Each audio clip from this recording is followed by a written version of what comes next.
properties of charges.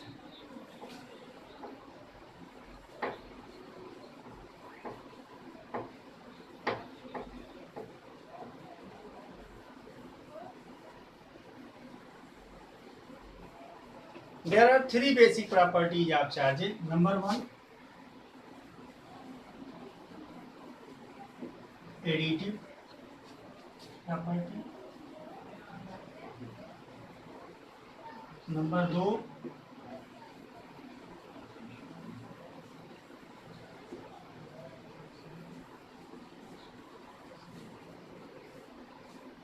Number तीन, conservation.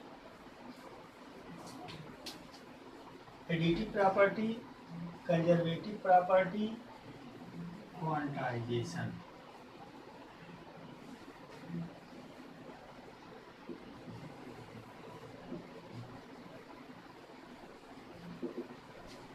There are three basic properties of charges. Number one, additive property. Number two, conservative. And number three, quantization property. First of all, we shall discuss about additive property. What is additive property?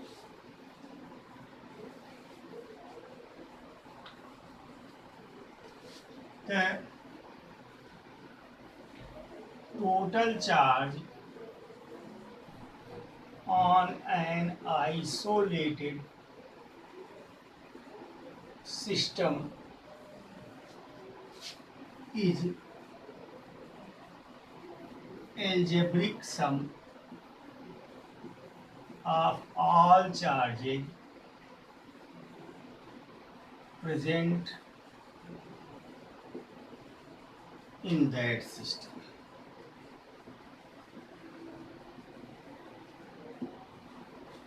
Additive property क्या कहती है? The total charge on an isolated system is algebraic sum of all charges present in the system. Isolated system का मतलब, isolated माने अकेला, तन्हा. ऐसा system जो किसी दूसरे सिस्टम या ऐसी कोई बॉडी जो दूसरे बॉडी से कनेक्शन में ना हो, चार्जेस का लेन देन ना कर रही हो. तो आइसोलेटेड सिस्टम में जो एल्जेब्रिक सम है सभी चार्जेस का, वह टोटल चार्ज के बराबर होगा. एग्जाम्पल, मान लिया कोई सिस्टम है, कोई बॉडी है, एक सिस्टम है, इसमें तीन प्रकार के चार्ज हैं. -5 कूलाम, -2 कूलाम, +3 कूलाम. ये तीन चार्ज है. चेक कर दिया, मिला दिया आपने, तो कुल कितना चार्ज इफेक्ट में आएगा? एल्जेब्रिकली सम कर लीजिए. अरे प्लस माइनस के साथ सम कर लीजिए बस. -5 कूलाम +3 कूलाम +-2 कूलाम. अब 5 and 2 7, -7 और +3 कूलाम इक्वल टू -4. -4 कूलाम का चार्ज इफेक्ट में आएगा. मीन्स अगर ये बॉडी किसी दूसरे बॉडी के साथ इंटरेक्ट करे, किसी दूसरी चार्ज बॉडी से इंटरेक्ट करे, तो कितने कूलाम का चार्ज इस पर प्रभाव में आएगा? -4 कूलाम का. और नेचर में कैसा होगा? वो नेगेटिव होगा. Clear?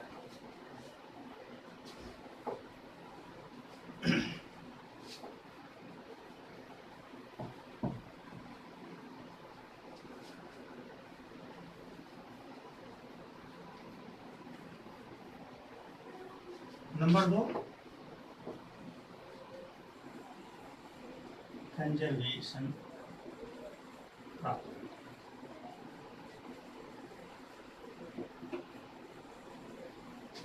Conservation property means charge is neither created nor destroyed. It can be transferred from one body to another body. Charges can neither created nor destroyed.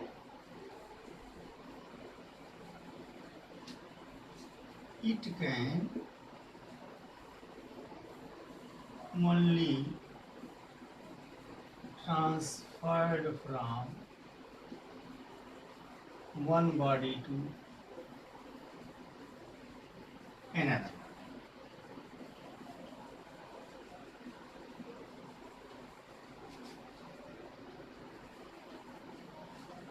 Charges को ना तो क्रिएट किया जा सकता है ना तो डिस्ट्रॉय किया जा सकता है, इन्हें एक बॉडी से दूसरे बॉडी पर केवल ट्रांसफर किया जा सकता है। In other words you can say the total charge on any isolated system remains constant, remains fix, घट बढ़ नहीं सकता है। ठीक है, कंजर्वेशन प्रॉपर्टी। नाउ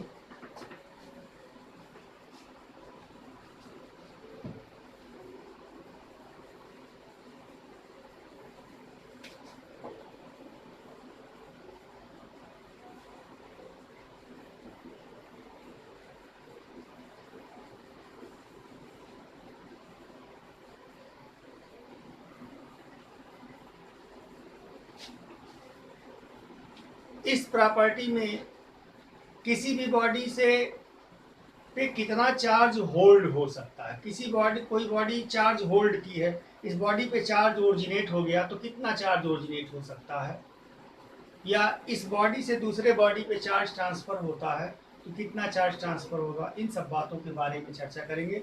लेकिन सबसे पहले हम इलेक्ट्रॉन के बारे में बात करेंगे।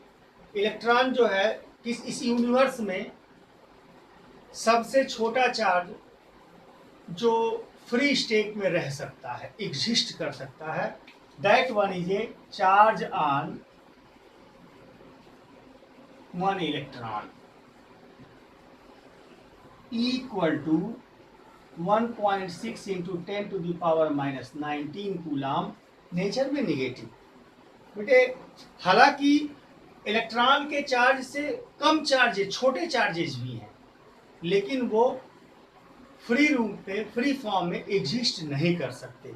इसलिए इलेक्ट्रॉन के चार्ज को यूनिट चार्ज, बेसिक चार्ज मान लिया गया है। बाकी चार्जेज का कंपेयर इसी के चार्ज से किया जाता है, means charge on one electron. अब डेफिनेशन देखेंगे, क्वांटाइजेशन प्रॉपर्टी क्या कहती है। क्वांटाइजेशन का मतलब होता है amount fix, fix amount is called quantization या क्वांटाइज्ड। कोई अमाउंट अगर फिक्स कर दिया जाए, that one is called, that amount is called quantized. अब इसकी क्वांटाइजेशन प्रॉपर्टी की डेफिनेशन क्या होगी। द टोटल चार्ज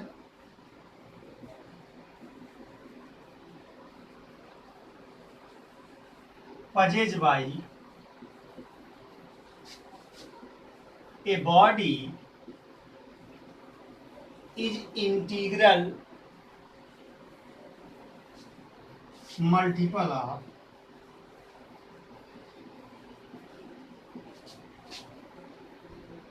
charge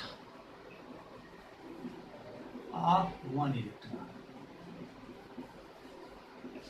किसी भी बॉडी पे जो चार्ज का अमाउंट होगा वह एक इलेक्ट्रॉन के चार्ज का इंटीग्रल मल्टीपल। इंटीग्रल मल्टीपल का मतलब ट्वाइस, थ्राइस, 2 गुना, 3 गुना, 4 गुना। If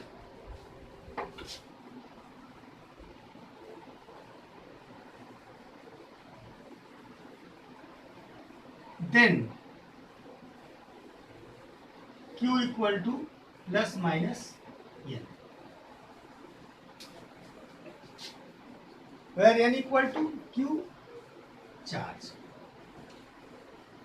n number of electrons, E 1.6 into 10 to the power minus 9। अगर किसी एक बॉडी से 10 इलेक्ट्रॉन ट्रांसफर हो गए तो इस बॉडी पे कितना चार्ज आएगा। जिस बॉडी से इलेक्ट्रॉन ट्रांसफर हुए उस पर 10 इंटू एक इलेक्ट्रॉन का चार्ज E के बराबर पॉजिटिव चार्ज आ जाएगा, और जिस पर गए उस पर 10 इंटू E के बराबर नेगेटिव चार्ज आ जाएगा। This is your formula. Means यानी यहाँ होल नंबर है, होल नंबर है। अगर किसी बॉडी पे चार्ज है, सपोज करिए कि कोई बॉडी हो Q equal to 1.53 coulomb, 53 into 10 to the power minus 12 coulomb किसी बॉडी पे चार्ज है, अब ये चार्ज एग्जिस्ट करेगा कि नहीं करेगा। अब इसमें सिंस Q इक्वल टू यानी ये फॉर्मूला है, तो n इक्वल टू ई को इधर ट्रांसफर कर देंगे। जब E इधर ट्रांसफर होगा तो n equal to q by e, और Q की वैल्यू इतना है 1.53 into 10 to the power minus 12 upon 1.6 into 10 to the power minus 19। इससे इसमें डिवाइड करेंगे। अगर ये डिवीजन होल नंबर आता है, अगर n ये होल नंबर आता है, यानी 1 2 3 ये आता है, means n number of electron, और n क्या हो सकता है, n equal to 1 2 3 4 dot dot dot whole numbers.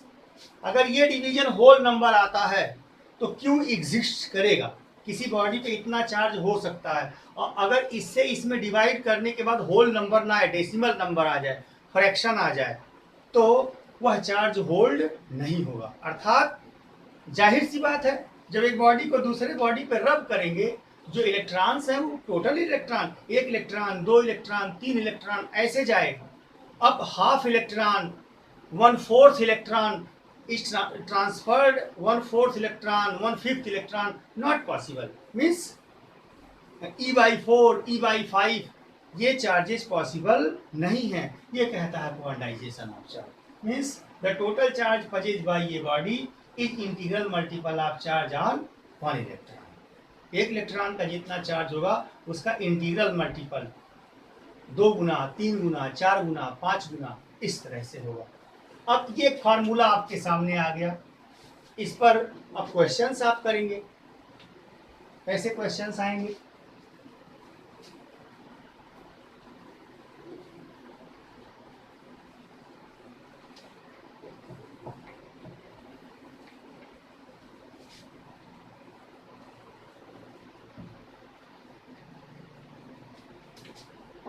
Q equal to plus minus यानी, अब इस फार्मूले में अगर चार्ज की वैल्यू देगा तो नंबर ऑफ इलेक्ट्रॉन पूछेगा, या नंबर ऑफ इलेक्ट्रॉन देगा तो क्यू पूछेगा। दो अननोन को, ई तो नोन है। अगर q is given then n equal to what. अब n is given then equal to what. अगर n की वैल्यू दिया है तो q क्या, अगर q इज गिवन, q की वैल्यू दिया है तो n की वैल्यू पूछेगा। e को इधर ट्रांसफर करेंगे, n equal to q upon e, यानी n equal to q upon e. और अगर n दिया है तो n में e का मल्टीप्लाई करा देंगे, q इक्वल टू n। ये दो तरह के क्वेश्चन बन गए आपके। Example,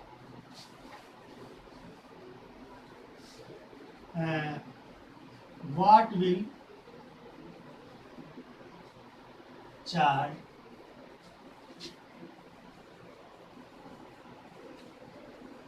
what is the amount of charge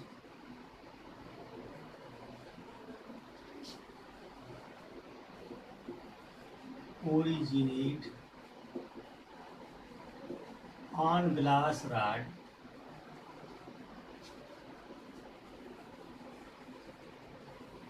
when it rubbed with silk?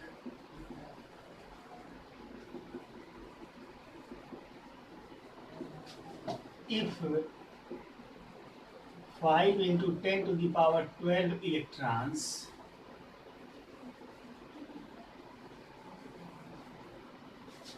transfers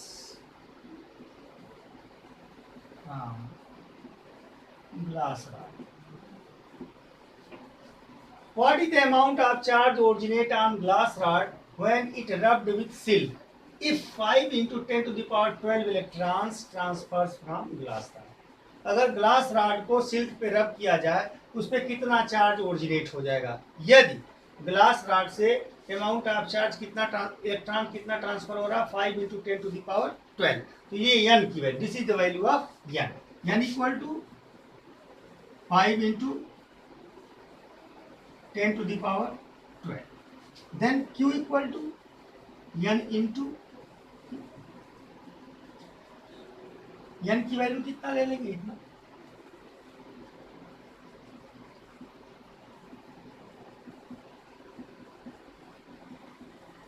multiply करा लेंगे, जो आएगा आंसर 16 5 80।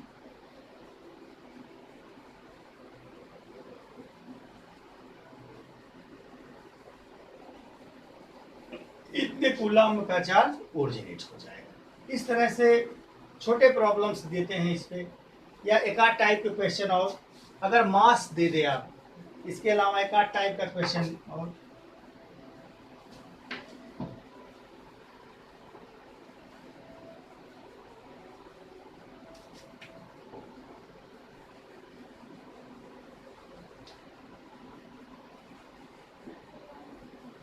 amount of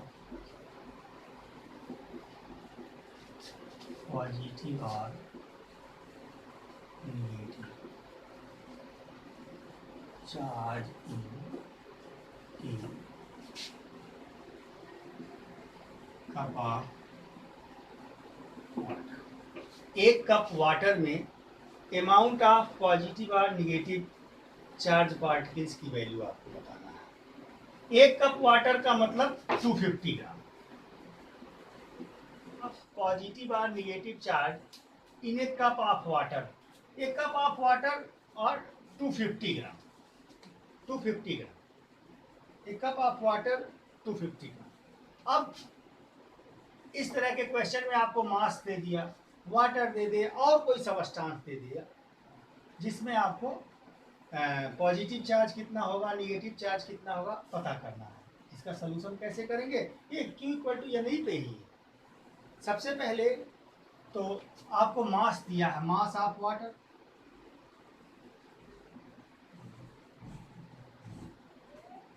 टू 250 ग्राम। इसे मोलर मास में कन्वर्ट करने, मोल्स में, नंबर ऑफ मोल्स कितना हो जाएंगे। अब कोई भी सबस्टांस हो, मोल्स में कन्वर्ट करने के लिए उसके एटॉमिक मास से, एटॉमिक वेट से डिवाइड कर देते हैं। अब यहाँ वाटर, वाटर का एटॉमिक वेट कितना होगा, H2O, not atomic weight, sorry molecular weight से, यहाँ इसका मॉलिकुलर वेट होगा, मॉलिकुलर वेट से डिवाइड कर देंगे। 2 into H plus O, 2 into 1 plus 16 equal to 80। ये इसका मॉलिकुलर वेट है वाटर का, H2O का। इससे इसमें डिवाइड कर देंगे तो नंबर ऑफ मोल्स आ जाएगा, यानी 250 ग्राम में कितने मोल्स हो जाएंगे, 250 अपॉन 80, ये नंबर ऑफ मोल्स हो गए। अब एक मोल में कितने मॉलिक्यूल्स हो जाएंगे, number of molecules, number of H2O molecules,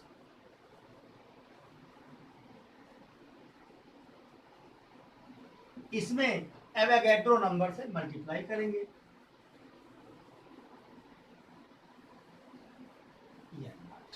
यहाँ n नॉट क्या है, एवोगैड्रो नंबर,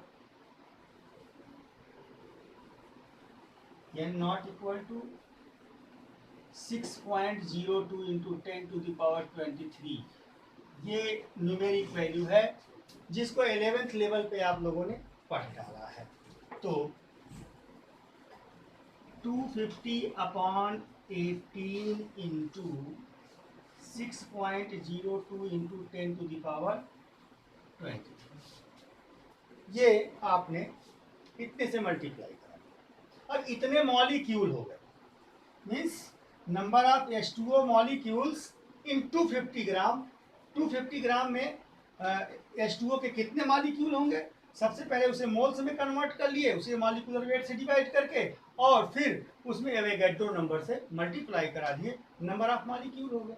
अब H2O के एक मॉलिक्यूल में कितना इलेक्ट्रॉन होगा या कितना प्रोटॉन होगा, H2 एंड O, O के लिए 8 और H2 के लिए 2, 8 एंड 2 10, यानी H2O के एक मॉलिक्यूल में 2 + 8 इक्वल टू 10 इलेक्ट्रॉन। H2O के एक मॉलिक्यूल में 10 इलेक्ट्रॉन होंगे और उतने ही न्यूक्लियस में प्रोटॉन होंगे, 10 प्रोटॉन। तो अब अगर निगेटिव चार्जेज की बात करेगा तो इलेक्ट्रॉन्स जितना निगेटिव चार्ज होगा उतना पॉजिटिव चार्ज होगा। तो अब number of electrons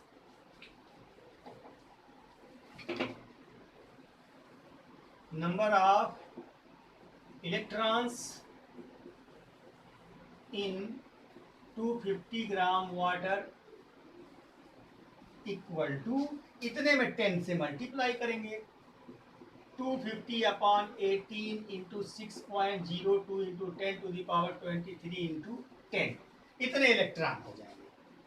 this is the number of electrons n, ये नंबर ऑफ इलेक्ट्रॉन n आ गया।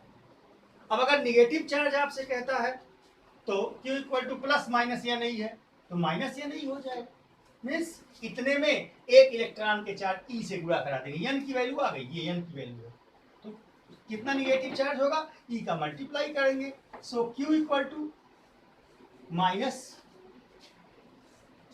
250 upon 18 into 6.02 into 10 to the power 23 into 10, इतने में E का मल्टीप्लाई करेंगे into 1.6 into 10 to the power minus 19, इतने कूलाम्ब का कुल निगेटिव चार्ज पैदा होगा। पॉजिटिव चार्ज की बात करेगा इतना ही पॉजिटिव चार्ज भी पैदा होगा, क्योंकि जितने इलेक्ट्रॉन्स हैं उतने प्रोटॉन्स हैं, और ये सब मल्टीप्लाई वगैरह करेंगे आप, simple 1.34 into 10 to the power 7 coulomb charge की वैल्यू आएगी। आप ये मल्टीप्लाई वगैरह करके देखेंगे, आप लोग पूरा करके देख लीजिएगा, वैल्यू अगर डिफर करती है तो भी देखिएगा, मल्टीप्लिकेशन है। इस तरह से अगर कोई सबस्टांस हो जिसका आपको मास दे दिया और उसमें चार्ज की वैल्यू पता करना, तो सबसे पहले क्या करेंगे, उसका ग्राम मास जो है नोट करेंगे, उसमें उसके मॉलिक्यूलर वेट से डिवाइड करेंगे, मोल्स में कन्वर्ट हो जाएगा। अवोगाड्रो नंबर से मल्टीप्लाई कराएंगे, उसमें नंबर ऑफ एटम्स मॉलिक्यूल्स आ जाएंगे, और अब एक मॉलिक्यूल में उसके कितने इलेक्ट्रॉन है उससे मल्टीप्लाई करेंगे, टोटल इलेक्ट्रॉन आ जाएगा। अब total number of electron n आ गया, तो you know that Q equal to n into E। अब n का multiply 1.6 into 10 to the power minus 9 में करेंगे, आपका आंसर आ जाएगा।